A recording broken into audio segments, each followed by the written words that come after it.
ಸಮಯ ಹೆಚ್ಚಿಗೆ ಇಲ್ದಿರೋದ್ರಿಂದ ಈ ಕೆಟ್ಟ ಸರ್ಕಾರದ ಬಗ್ಗೆ ಇನ್ನು ಮಾತಾಡಕ್ಕೆ ಹೋಗಿಲ್ಲ, ನಾಳೆ ಮಾತಾಡ್ಕೊಳ್ತೀವಿ. ಈ ಸರ್ಕಾರದ ಬಗ್ಗೆ ಯಾರೇನು ಹೇಳೋದು ಬೇಕಾಗಿಲ್ಲ. ತೆರೆದ ಪುಸ್ತಕ ಇದು. ಅವ್ರು ನಮಗೆ ಸರ್ಕಾರಕ್ಕೆ ಅಧಿಕಾರ ಕೊಟ್ಟಿರ್ತಕ್ಕಂಥದ್ದೇ ನಮಗೆ ಲೂಟಿ ಹೊಡೆಯೋದಕ್ಕೆ ಅಂತಕ್ಕಂಥ ತೀರ್ಮಾನವನ್ನು ಈಗ ಮಾಡ್ಕೊಬಿಟ್ಟಿದ್ರೆ ಹಂಗೆ ಹೊಡಿತಾ ಇದ್ದಾರೆ. ನೀವು ಯಾವುದೇ ಮಂತ್ರಿ ಕೇಳಿ, ಏನೇ ಕೇಳಿ, ಏನಪ್ಪ ಹಿಂಗೆ ತಪ್ಪು ಮಾಡಿದ್ಯಾ ಅಂದರೆ ಸಾಕ್ಷಿ ಕೊಡು, ಏನೇ ಅಲ್ಲಿ ಹಿಂಗಾಗಿದೆ ಅಂತ ಸಾಕ್ಷಿ ಕೊಡು. ನಾವು ತಪ್ಪು ಮಾಡಿದ್ಯಾ ಅಂದರೆ ಸಾಕ್ಷಿನ ತನಿಖೆ ಮಾಡಬೇಕಾಗಿದ್ದು ಸರ್ಕಾರ ಜವಾಬ್ದಾರಿ. ಆ ಹೇಳ್ದವನ್ನೇ ಸಾಕ್ಷಿ ಕೊಡು ಅಂತ ಕೂತ್ಕೊಂಡ್ರೆ ನೀವು ಹೇಳ್ಬೇಕು. ನೋಡ್ತಾ ಇದ್ದೀರಿ, ನಾನು ಭವಿಷ್ಯದಲ್ಲಿ ಹಿಂದೆ ಯಾವತ್ತೂ ನೋಡಿಲ್ಲ. ತಮ್ಮಣ್ಣವರು ಅವ್ರು ಇಟ್ಟಿರ್ತಕ್ಕಂಥ ಅಭಿವೃದ್ಧಿ ಕಾರ್ಯಕ್ರಮಗಳು, ಅವ್ರು ಇಟ್ಟಿರ್ತಕ್ಕಂಥ ಪ್ರೀತಿ ವಿಶ್ವಾಸಗಳು ಜನತೆ ಮೇಲೆ ಬೇರೆ ಯಾರನ್ನೂ ನೋಡ್ಲಿಕ್ಕೆ ಸಾಧ್ಯವಿಲ್ಲ. ಯಾಕೆಂದರೆ ಅವ್ರದ್ದೇ ಆದಂಥ ಅನುಭವ ಇದೆ. ಪ್ರತಿ ಹಳ್ಳಿಗಳಿಗೂ ಪ್ರತಿ ಕ್ಷೇತ್ರದಲ್ಲೂ ತನ್ನದೇ ಆದ ಅಗಾಧವಾದ ಕೊಡುಗೆಯನ್ನು ಕೊಡಬೇಕು ಅಂತೇಳಿ ಅವರು ನೋಡಿ ನಾವೆಲ್ಲ ಕಲ್ತ್ಕೊತಾ ಇರ್ತಕ್ಕಂಥದ್ದು. ಇವತ್ತು ಅಂಥ ವ್ಯಕ್ತಿನ ಯಾವುದಕ್ಕೂ ಸಾಲದೇ ಇರ್ತಕ್ಕಂಥ ವ್ಯಕ್ತಿಯ ಮುಂದೆ ಕನಿಷ್ಠ ಮಾಡತಕ್ಕಂಥ ಸಂದರ್ಭದಲ್ಲಿ ಮನಸ್ಸಿಗೆ ಬಹಳ ನೋವಾಗ್ತದೆ. ಈಗಾಗಲೇ ಮದ್ದೂರು ಕ್ಷೇತ್ರದ ಜನತೆಗೆ ಎಲ್ಲ ಅರ್ಥ ಆಗ್ತಾ ಇದೆ, ಏನೇನಾಗ್ತಾ ಇದೆ, ಹೈವೇಗಳಲ್ಲಿ ಏನಾಗ್ತಾ ಇದೆ, ಸ್ಟೇಷನ್ಗಳಲ್ಲಿ ಏನಾಗ್ತಾ ಇದೆ, ಸರ್ಕಾರಿ ಕಚೇರಿಗಳಲ್ಲಿ ಏನಾಗ್ತಾ ಇದೆ ಅಂತಕ್ಕಂಥದ್ದು ಎಲ್ಲವೂ. ಯಾಕೆಂದರೆ ಅರ್ಧ ಕೊಪ್ಪನು ಸಹ ಮದ್ದೂರು ಸೇರೋದ್ರಿಂದ ನಾವು ಎಲ್ಲವನ್ನು ಕೇಳ್ತಾ ಇದ್ದೀವಿ. ಈ ರಾಜ್ಯವನ್ನು ರಾಮರಾಜ್ಯ ಮಾಡಬೇಕು ಅಂದರೆ ಅದು ಪ್ರಾದೇಶಿಕ ಪಕ್ಷದಿಂದ ಮಾತ್ರ ಸಾಧ್ಯ ಅಂತಕ್ಕಂಥದ್ದನ್ನು ನೋಡಿ. ಇವತ್ತು ಸಹ ಯಾರಪ್ಪ ಈ ರಾಜ್ಯದ ಮುಖ್ಯಮಂತ್ರಿ ಆಗಬೇಕು ಅಂದರೆ ಕುಮಾರಸ್ವಾಮಿ ಅವರು ಅಂತಾರೆ ಜನ. ಸುಮಾರು 44% ಮೊನ್ನೆ ಸಮೀಕ್ಷೆಯಲ್ಲಿ ಕೊಟ್ಟಿದ್ದಾರೆ. ಆದರೆ ಅದು ಯಾಕೆ ಮತವಾಗಿ ಪರಿವರ್ತನೆ ಆಗ್ತಾ ಇಲ್ಲ ಇರ್ತಕ್ಕಂಥದ್ದು ನಮ್ಮ ಯಕ್ಷ ಪ್ರಶ್ನೆ ಆಗಿರ್ತಕ್ಕಂಥದ್ದು.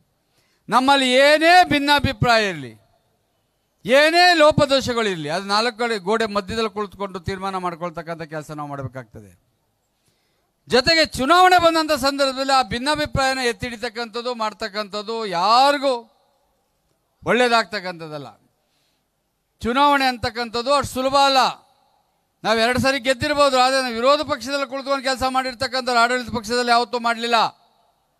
ಆಡಳಿತ ಪಕ್ಷದಲ್ಲಿ ಇದ್ದಾಗ ನಮ್ಗಾಚಾರ 14 ತಿಂಗಳಲ್ಲಿ 11 ತಿಂಗಳು ಕೋಡ್ ಆಫ್ ಕಂಡಕ್ಟ್ ಬರ್ತದೆ, ಏನೂ ಕೆಲಸಕ್ಕೆ. ಆದರೂ ಸಹ ನಮ್ಮದೇ ಆದಂಥ ಕೊಡುಗೆಗಳನ್ನ ಪ್ರತಿ ಹಳ್ಳಿಗಳಿಗೆ ಪ್ರತಿ ಗ್ರಾಮಕ್ಕೆ ಕೊಡ್ತಕ್ಕಂಥ ಕೆಲಸವನ್ನು ಮಾಡಿದ್ದೀವಿ ಅಂದರೆ ನಾವು ಗ್ರೇಟ್. ಇವತ್ತು ಅಧಿಕಾರದಲ್ಲಿ ಇಟ್ಕೊಂಡು ಏನೂ ಕೆಲಸ ಮಾಡ್ತಾ ಇಲ್ಲ. ಅಟ್ಲೀಸ್ಟ್ KRS ನೀರಿನಾರ ಸಂದರ್ಭ ಸರಿಯಾಗಿ ಬಿಡಿಸ್ರಿ ಅಂದರೆ ಆ ಕೆಲಸವನ್ನು ಮಾಡ್ಲಿಕ್ಕೆ ಆಗ್ತಾ ಇಲ್ಲ. ಏನೋ ಕಾವೇರಿ ಪೂಜೆ ಮಾಡ್ತೀನಿ ಅಂತ 99 ಕೋಟಿ ಹೊಡೆಯೋಕೆ ಹೊರಟ್ಬಿಟ್ಟವ್ರೆ. ಅದಕ್ಕೆ ಈಗಾಗಲೇ ಕೋರ್ಟ್ ನಿಂತಿದ್ದು. ನಾವೇ ಶುರು ಮಾಡಿದ್ದು ಅಮ್ಯೂಸ್ಮೆಂಟ್ ಪಾರ್ಕ್ನಲ್ಲಿ ಫನ್ ಪಾರ್ಕ್ ಮಾಡಬೇಕು ಅಂತ ನಮ್ಮ ಸರ್ಕಾರದಲ್ಲೇ ಮಾಡಿದ್ದು. ಆದರೆ ಎಲ್ಲರೂ ವಿಶ್ವಾಸ ತೆಗೆದುಕೊಂಡು ಮಾಡಬೇಕಾಗ್ತಿತ್ತು. ನಾನು ಮಾಡದೇ ಸರಿ ಅಂತ ಹೇಳಿ ಇವತ್ತು ಇಡೀ ಮಂಡ್ಯ ಜಿಲ್ಲೆಗೆ ಅವಮಾನವಾಗಿರ್ತಕ್ಕಂಥ ಕೆಲಸವನ್ನು ಇವತ್ತು ಆ ರಾಜ್ಯದಲ್ಲಿರ್ತಕ್ಕಂಥ ಮಂತ್ರಿಗಳು ಮಾಡಿದ್ದಾರೆ. ಮಂಡ್ಯ ಜನತೆಯನ್ನು ಅವ್ರು ಏನಂತ ಕರೆದ್ರು ಅಂತಕ್ಕಂಥ ನಿಮಗೆಲ್ಲ ಗೊತ್ತಿದೆ. ಪೆನ್ನು ಪೇಪರ್ ಇಸ್ಕೊಂಡವ್ರು ಏನಾದ್ರು ಅಂತ ಗೊತ್ತಿದೆ. ಇದನ್ನೆಲ್ಲ ನೀವು ದಯಮಾಡಿ ಇವೆಲ್ಲ ಮನಸ್ಸಲ್ಲಿ ಇಟ್ಕೊಂಡು ಯಾರ್ಯಾರು ಮುನ್ಸ್ಕೊಂಡು ಹೋಗಿದ್ದಾರೆ, ಯಾರ್ಯಾರು ಒಂದು ರೀತಿಯ ಬೇಜಾರಿರ್ತಾರೆ, ಅವ್ರು ನಿಮ್ಮ ಹಂತದಲ್ಲಿ ಅವ್ರನ್ನೆಲ್ಲ ಸರಿ ಮಾಡಿಸ್ಕೊಂಡು ಮುಂದಿನ ಚುನಾವಣೆಯಲ್ಲಿ ಇಲ್ಲಿ ನಮ್ಮ ಪಕ್ಷದ ಪತಾಕೆಯನ್ನು ತಮ್ಮಣ್ಣರಿಗೆ ತಾವೆಲ್ಲ ಆಶೀರ್ವಾದ ಮಾಡಬೇಕು ಅಂತ ಕೇಳ್ಕೊಳ್ತೇನೆ. ಜೈ ಹಿಂದ್, ಜೈ JDS.